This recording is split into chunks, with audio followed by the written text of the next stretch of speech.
Rams tomorrow night, and yesterday Sherman blasted the NFL for scheduling games on Thursdays. Let's take a listen. Poop fest. It's terrible. This is we played, freaking got home like 1 o'clock in the morning, something like that on Monday, and then you got to play again. I mean, congratulations NFL, you did it again. But they've been doing it all season, so I guess we're the last ones to get the middle finger. It's just no regard. It's hypocritical, as I've stated before. They make this huge stance about player safety. Then you put the players in tremendous danger. We'll be well aware when come the next CBA negotiations about things like this. There's really not much you can do right now. It's part of the revenue, et cetera, et cetera. And I'm sure the league has probably something else up their sleeve. They might have a Friday night game planned. Who knows? We're joined by Hall of Famer and new FS1 NFL analyst Cris Carter. Chris, welcome back. Good morning. Morning. Do you agree with Richard Sherman? Richard says a lot of things that are really true. So it's if you don't agree with him, then you don't agree with the truth. Right. And the truth of the matter is that the NFL is not a game that's meant to be played every 4 or 5 days. Now, going throughout our playing career, you had the opportunity to play on Monday night. You have more rest, but you're coming on a shorter week. The opportunity to play on the grandest of stage. It was always something the players always rose to the occasion. Thanksgiving, holiday games. It's always Saturday you might have a game. Thanksgiving, to play on Thanksgiving, go to Detroit in the traditional games, to go to Dallas and play in those games was always a privilege. But you're only doing it once a year. This is what they're doing to the players. And Richard, I agree with you, but it was also collectively bargained. Right. So all these things they're complaining about were all the things that they agreed to. They want to practice less. All right. They got that. They thought that the veteran players would extend their career. They didn't get that. They got tricked on that. So these Thursday night games, they're not conducive for an NFL body. There have been many games on a Saturday, on a Monday. I barely made it to my car.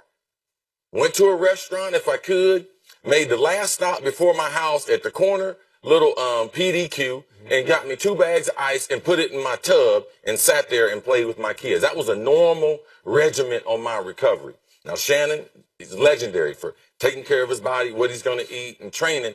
He'll be able to tell you that. Even the best of athletes, you will not recover in 4 days to give the type of effort that they're paying the money to see.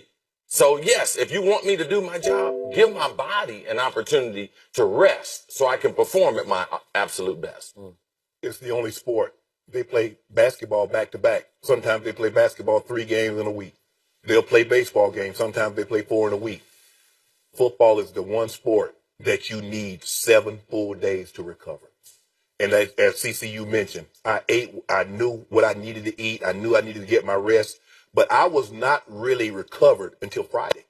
And that's after getting 2 3-hour massages in between the Sunday game and Friday. Yeah. Even getting 30 minutes every day in the cold tub, running, trying to get the soreness out of my body. But for some reason, the NFL tells you this. Well, we want to make the game as safe as we possibly can. But we know you're playing an inherently dangerous game, and you can only make it so safe with the equipment. But the one way you can make it safer is to give the guys a full recovery, because playing on a Sunday or Sunday night and then turning around and playing again on Thursday, I don't care. I don't care who you are. And one of the biggest things with playing the game is you want to be able to play at a level. When you're an elite player, you can play at a level where the game is slower. When you shorten the rest, the playing field is very, very even. And a lot of times you get hurt. It's not because you can't sustain a blow. It's you couldn't avoid it. So when your body is tired, it's hard for you to avoid people and avoid collisions. And in collisions is where people get hurt. I hear you. I've been opposed to Thursday night games for several years now, for all the reasons you two just detailed. But even as a football fan, it's just a little too much for me. Monday night was special and became sacred. Absolutely. It was the grand national stage, and I knew you guys lit up for it, ready for it. You wanted to give it your Monday best night shot. or Sunday night, Skip Bayless. Yeah, I got it. But in this case, I'm not a big dessert guy. What's a dessert of choice? Apple pie, whatever. It's too much apple pie. Don't ask me that question. I know. What's your fave? Oh, do we have enough time What for that? is her favorite? I don't know. I'm on bread pudding right now. That's Okay, not bread bad. pudding. Okay, but how much bread pudding? If I kept giving you bread pudding every I would night, get after a sick of while, it. you'd say, you know I would need what? some That's cheesecake enough. after a while. I want to wait from Monday to Sunday because right. the build-up is that's what makes this the best sport on earth. Pro football, National Football League. Okay, so I'm with you on that. Here's my one issue, and you're right about Richard. What comes out of his mouth, he He's thought thinks about it. He has thought about everything. My issue with Richard saying that, and this isn't the first time he said it, but why, as a team leader, would you make that statement at that moment? Because this football team is struggling. I'm with everything you guys said. You're Right. dead right. He's right. But this team has lost 3 straight games to the Los Angeles Rams, who used to be the St. Louis Rams. 3 straight and 4 out of 5. And they lost earlier this year in Los Angeles, right here in Los Angeles, 9-3. And they've lost 2 of their last 3 games in which they scored 5 points at Tampa and 10 points at Green Bay.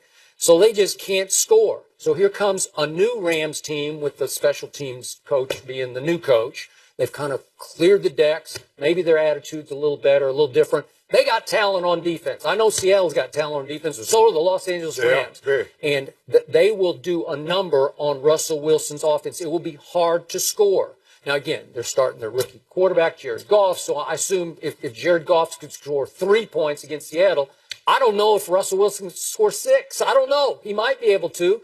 But my point is, as a team leader, are you not planting potential seeds of excuses in the backs of your mind? This is terrible. Richard said yesterday, which I'm sure is true, I might be 50 to 60% recovered by Thursday night. That's okay. But if you say that publicly, then your teammates are thinking, yeah, I feel terrible. I'm not ready. The Rams had to play Sunday, and they're going to have to fly to Seattle. So they're not going to be ready either. But I don't hear any of the Rams talking about it because nobody cares what the Rams think right now, right? Yeah, as a leader, I never tried to give my teammates excuses. Man, it's hot out here. Man, it's cold out here. I never want them to have a built-in excuse why things didn't go our way. So you got to play the game. They got to play it. They got a short rest. We got a short rest. We already know. But the thing that I have a problem with the NFL is that their moniker is, if it makes dollars, it makes sense, with an S and with a C. And as CC mentioned, they collective bargained this. See, the NFL told the players, we want to put a rookie cap on these rookies because they're coming in, they're not proven, and we're going to give that to the veteran players. But what do? Once they get the veteran players, they cut them. Yes. So they didn't hold up to that end of the deal. The players kept bargaining for petty privileges. Well, we want to practice only once a day in training camp. Okay. We only want to hit 13 practices, but you can't have them consecutive. Okay. Didn't mention anything about these Thursday games. They didn't. Didn't mention anything about lifetime health care.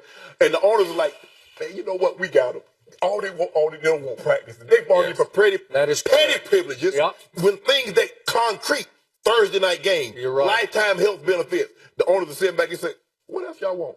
Because now they take money from the rookies on the front end. They take it away from the vets on the back end. Guess who getting that money on the front and on the back? The owners. Saw y'all coming. Okay, but you remember what happened? It got to the 11th hour. Are you going to play or not? Are you going to miss checks or not?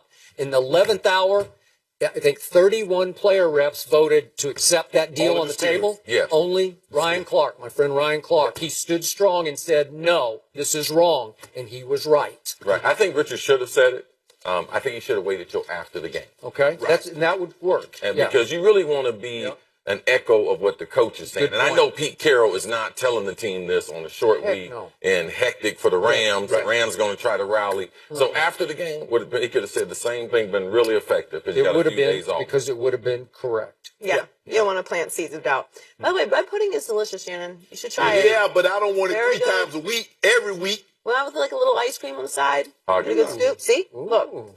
Chris knows what's up. I got to He get knows you on what's up. that. I got to get you on this health kick. Coming up, could Derek Carr really help Johnny Manziel through his troubles? Skip Shannon and Chris discuss that next. Chris, don't let him talk you into that.